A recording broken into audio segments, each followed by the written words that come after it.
만약에 지금 중3 학생이 수험생이 됐을 때 재수를 하고 싶어도 할 수 없는 건 아닌가 난감할 것 같습니다.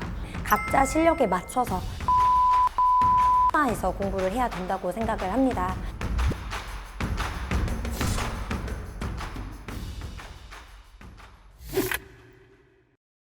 안녕하세요. 엠베스트 입시전략연구소 책임연구원 방희성입니다. 얼마 전에 2028학년도 대입제도 개편안이 발표가 되었는데요. 지금 중2부터 적용되는 수능과 또 고교 내신의 이 평가 방식이 좀 많이 바뀌다 보니까 혼란스러운 상황입니다. 그래서 오늘은 저희 엠베스트 학원 선생님들을 모시고 바뀐 대입제도의 핵심과 함께 또 어떻게 준비해야 될지를 알아보도록 하겠습니다. 특히 많은 학생 그리고 우리 학부모님들이 궁금해하시는 이 수학 공부에 대해서 또 자세하게 알아볼 예정이니까요. 여러분들 저희와 함께 해주시면서 좋은 정보 또 얻어가시기를 바라겠습니다. 안녕하세요. 대치 엠베스트 학원에서 중등과정 지도하고 있는 윤지원입니다. 자, 우리 친구들 현명하게 공부할 수 있는 방법, 그리고 대치동 친구들은 어떻게 공부하고 있고 또 어떻게 지도받고 있는지 아주 솔직하고 가감없이 이야기 나눠보는 알찬 시간 가져보도록 하겠습니다. 네, 안녕하세요. 엠베스트 수학학원 고등과정 강사 김민선입니다. 네, 바뀐 수능과 어떻게 초중학교 때부터 대입을 준비해야 하는지 확실한 방법 알려드리도록 하겠습니다. 네, 우선 2028학년도 대입제도 개편안은 올해 고등학교에 진학하는 중3 학생들에게는 해당되지를 않고요. 내년에 이제 중3 되는 현재 우리 2학년 학생들이 대학에 진학할 때 적용이 되는데요. 그렇기 때문에 지금 초등학교 5학년부터 중학교 2학년인 우리 학생들 그리고 학부모님들 정말 주의 깊게 들어주셔야 됩니다. 자, 그럼 먼저 내신 평가 방법부터 한번 살펴볼까요? 우리 김민선 선생님. 네. 지금 중학생 친구들은 90점 이상이면 A, 80점 이상이면 B 이런 식으로 다른 친구들의 점수와 상관없이 내 점수에 따라 성적이 표시되는 절대평가로 평가를 받고 있는데요. 고등학생이 되면 등수에 따라 등급이 결정되는 상대평가로 평가받게 되죠. 그런데 2025년부터는 5개 단계로 나눠서 평가를 받게 됩니다. 네, 원래 이 9개로 나누던 것을 5개로 나눈다라는 게 어떤 의미입니까? 지금 현재는 1등급은 4%까지, 2등급은 11%까지인데요. 5등급제로 바뀌게 되면 1등급이 10%까지, 즉 지금 1등급, 2등급을 받는 친구들이 다 1등급으로 평가받을 수 있다는 얘기가 되겠습니다. 네. 기존 계획은 사실 고등학교 이제 2, 3학년들 같은 경우는 중학생과 마찬가지로 절대평가를 하겠다라고 했었는데 이번에 발표된 내용은 고등학교 전학년을 5등급의 상대평가로 하겠다라고 해서 사실 학생들이 굉장히 좀 당황했을 것 같거든요. 하지만 등급제가 완화되면서 이 1, 2등급을 받는 게 조금 더 쉬워졌으니까 그러면 크게 좌절하지 않아도 될 것 같습니다. 자, 그러면 이제 대입 수능을 한번 살펴보도록 할까요? 이 문이과가 통합된 수능이라고 굉장히 좀 떠들썩했는데 우리 김민선 선생님, 네, 수능 어떻게 바뀝니까? 네, 가장 큰 변화는 국어, 수학, 사회, 과학의 선택 과목이 없어진 겁니다. 기존에는 공통시험지가 있고 학생별로 과목을 선택해서 시험을 봤는데요. 그래서 가장 자신 있는 과목을 선택하거나 대학 학과에 따라 필요한 과목을 선택하기도 했죠. 그런데 28년에 바뀌는 수능부터는 모든 학생이 하나의 동일한 시험지로 응시하게 됩니다. 모든 학생이 한 개의 동일한 시험지로 응시를 한다면 그동안 사실 인문계열, 자연계열의 시험지가 달랐었잖아요. 그러면 이제는 고등학교 계열 구분조차 없이 한 개의 시험지가 되는 겁니까? 네, 그렇습니다. 보통 고2가 되면 진학하려는 대학 학과에 따라서 인문계열 또는 자연계열을 선택해서 공부를 해왔는데요. 이제는 계열 구분 없이 모두 같은 시험지를 풀고 모두 성적도 같이 산출을 하게 되는 것이죠. 네, 정말 이 문과와 이과가 통합이 돼서 하나의 어떤 시험지로 평가를 받게 되겠네요. 근데 이렇게 시험지가 사실 한 개면 오히려 편하지 않습니까? 어떤 문제가 있어서 이렇게 떠들썩한 건가요? 네, 국어부터 살펴보면 국어는 선택 과목이 사라지고 여전히 상대평가로 치르기는 하지만 문이과에 따라 선택 과목이 크게 달라지지 않았기 때문에 별 차이는 없을 것으로 보입니다. 영어 역시 기존에도 이미 한 개 시험지의 절대평가로 평가를 받고 있었기 때문에 변화가 없어요. 문제는 탐구 과목과 수학입니다. 탐구 과목은 사실 그동안에 이 자연계열 학생들 같은 경우는 물리, 화학, 생명과학, 지구과학 중에서 이제 2과목을 선택하고 또 인문계열 학생들 같은 경우에는 이 9개 사회 과목 중에서 2과목을 선택을 해 왔었잖아요. 근데 바뀐 수능에서는 인문계열도 과학시험을 응시해야 되고 또 자연계열 학생들도 사회시험을 봐야 하더라고요. 그러면 공부해야 되는 양 자체가 굉장히 많이 늘어나다 보니까 이 학생들 상당히 좀 부담스러울 것 같습니다. 그렇죠. 아무리 고1에 배운 통합사회, 통합과학 범위에서 수능이 나온다고는 하지만 본인 계열과 연관성이 적다고 생각하는 부분까지 공부해야 한다는 점에서 아이들이 좀 큰 부담감을 느끼게 될 것 같습니다. 그래서 탐구 과목은 중학교 때 배우는 내용이 정말 중요해질 수밖에 없습니다. 중학교 때 배웠던 내용에 고1 내용을 더해서 고3 때까지 충분히 학습하고 그래서 이제 수능을 준비를 해야 하니까요. 근데 그런데요, 사실 정말 중요해진 과목은 수학이거든요. 아, 또 우리 선생님 또 수학 선생님이시라 또 그렇게 말씀하시는 거 아닌가요? 수능도 지금 고등학교 내신과 마찬가지로 9등급제로 성적을 산출하고 있습니다. 그런데 기존에는 선택 과목이 있었기 때문에 계열이나 학과에 따라 선택하는 과목이 달랐고 그 과목을 선택한 학생들끼리만 등수를 정하고 경쟁을 하는 형태였죠. 네. 그러면 인문계열 학생들 같은 경우는 확률과 통계를 선택하고 또 자연계열 학생들 같은 경우는 사실 대부분 이제 미적분을 선택을 했었죠. 네, 맞습니다. 그런데 이제는 선택 과목 없이 모든 수능 응시생이 한 개의 시험지로 응시하기 때문에 모든 학생의 등수에 따라 성적이 산출되게 됩니다. 아무래도 수학보다 어학이나 사회에 관심이 많은 친구들이 인문 계열을 선택하곤 하죠. 그래서 인문 계열에서는 1등을 하던 학생들도 이제 자연 계열 학생들과 경쟁을 하게 되면 상대적으로 불리해지게 되고요.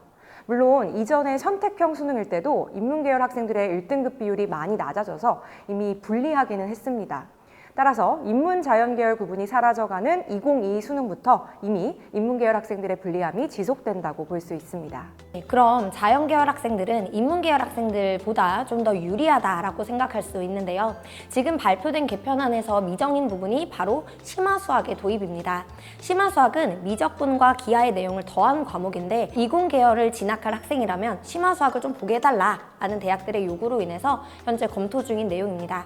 기존에는 선택 과목 중에서 한 과목만 선택해서 본인이 공부를 하고 수능을 딱 치르면 됐었는데 심화수학이 도입하게 되면 고교 수학의 전부를 다 공부해야 하기 때문에 그 부분에서는 조금 아이들이 부담감을 가질 수 있게 되겠습니다.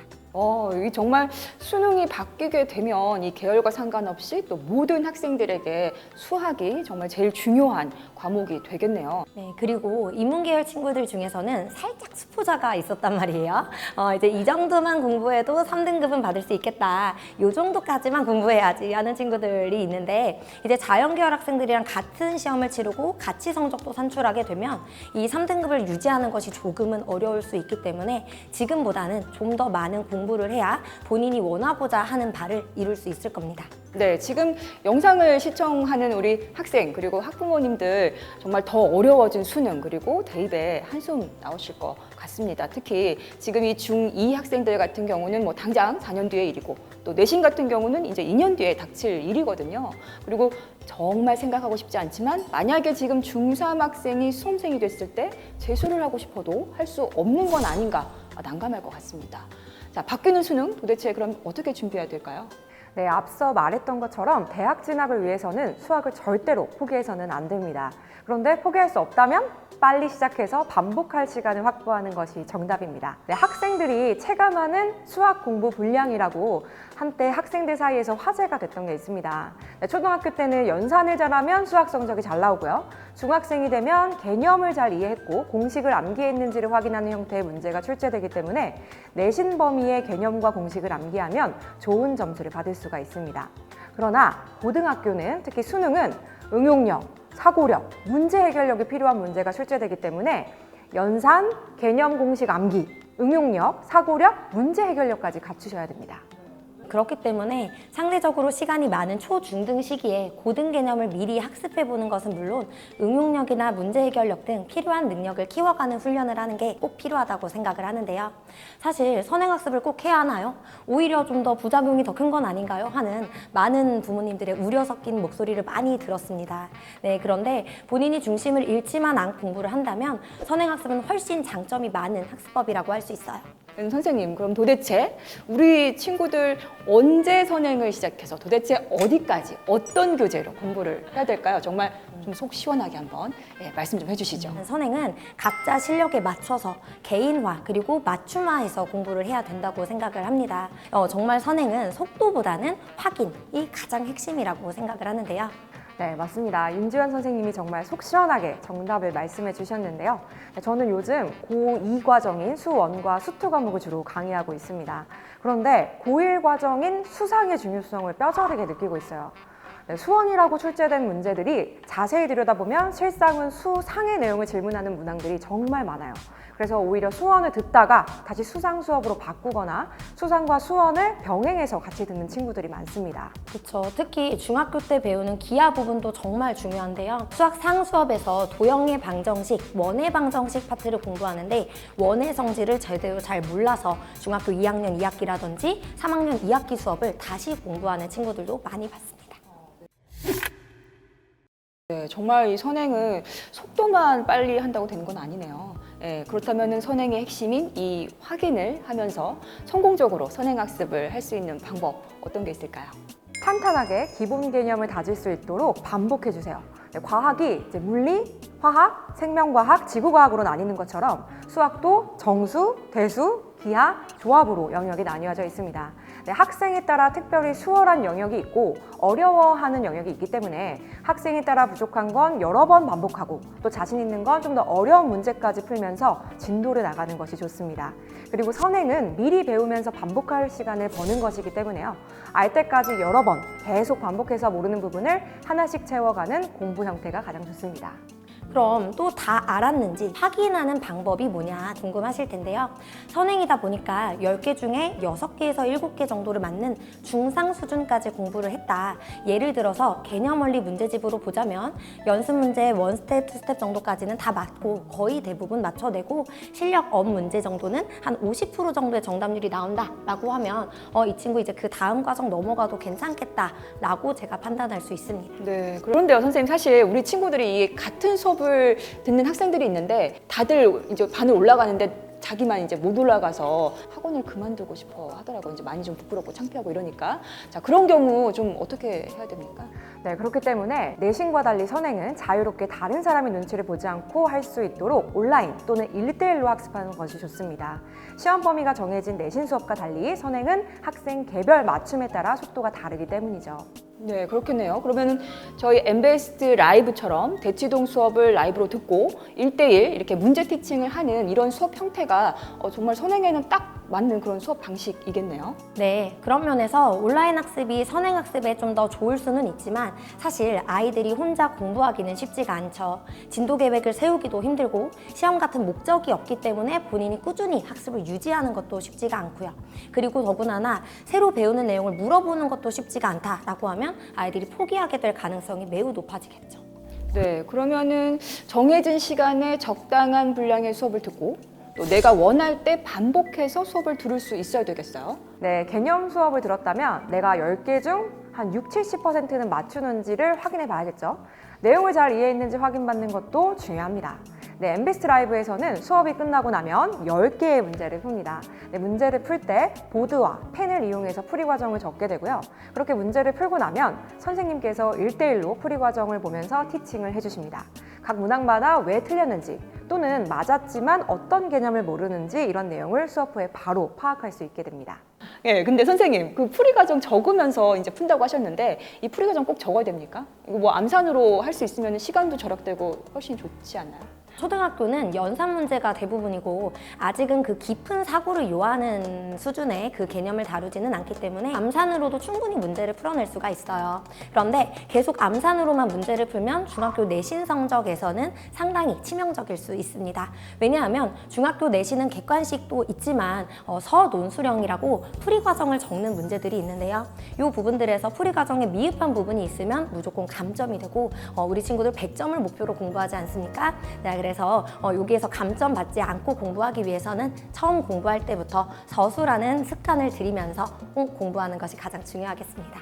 라이브 수업 듣는 친구 중에 처음에는 좀 이렇게 간단하게만 적었었는데 한 3주 정도 지나니까 차근차근 그 풀이 과정을 적어가지고 답을 만들더라고요. 또 이렇게 풀이 과정을 적으면서 문제를 좀 풀어봐야 우리가 또 중학교 내신 시험에서 감점이 되지 않고 또 서논수령을 제대로 풀 수 있다라는 거죠. 네, 풀이 과정을 적는 연습은 중학교 서논수령뿐만 아니라 고등학교 과정에서 더 중요합니다.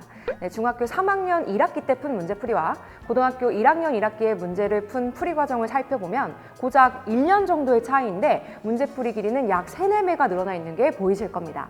네, 이렇게 차근차근 풀이 과정을 적는 훈련이 돼 있지 않다면 실컷 풀어놓고도 답이 뭔지 못 찾기도 하고 중간에 계산 실수로 틀린 답을 구하기도 합니다.